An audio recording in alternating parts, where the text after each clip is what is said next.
છેલ્લા ઘણા સમયથી સ્વામિનારાયણ સંપ્રદાયના સ્વામીઓના નિવેદનોનું હિન્દુ ધર્મના લોકોની લાગણી દુભાઈ રહી છે અને ત્યારે સ્વામિનારાયણ સંપ્રદાયના સ્વામી જ્ઞાનપ્રકાશ દ્વારા પૂજ્ય જલારામ બાપાના કરવામાં આવેલ ટિપ્પણીને લઈ રઘુવંશી સમાજ અને હિન્દુ ધર્મના લોકોમાં વિરોધ જોવા મળી રહ્યો છે। આજે ડીસા ખાતે જલારામ મંદિરથી નાયબ કલેક્ટર કચેરી સુધી રેલી યોજી સ્વામિનારાયણ સંપ્રદાયના જ્ઞાનપ્રકાશ સામે કડક કાર્યવાહી કરવામાં આવે તે માટે આવેદનપત્ર આપવામાં આવ્યું હતું। સ્વામિનારાયણ સંપ્રદાયના સ્વામી જ્ઞાનપ્રકાશ દ્વારા પૂજ્ય જલારામ બાપા વિશે કરવામાં આવેલ વિવાદાસ્પદ ટિપ્પણીની ડીસામાં રઘુવંશી સમાજ અને હિન્દુ ધર્મના આગેવાનોએ સખત વિરોધ નોંધાવ્યો છે।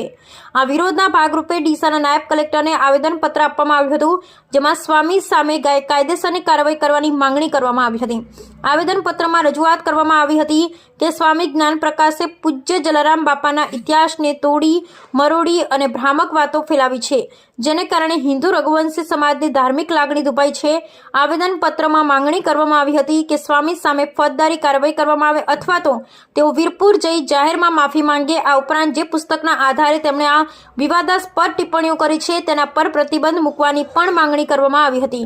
આવેદનપત્ર આપતા પહેલા ડીસાના જલારામ મંદિરમાં રઘુવંશી સમાજના આગેવાનો, હિન્દુ ધર્મના આગેવાનો અને વેપારીઓની એક બેઠક યોજાઈ હતી। આ બેઠકમાં સ્વામીના નિવેદનની સખત નિંદા કરવામાં આવી। ત્યારબાદ સૂત્રોચ્ચાર સાથે રેલી સ્વરૂપે નાયબ કલેક્ટર કચેરી જઈ આવેદનપત્ર આપવામાં આવ્યું હતું।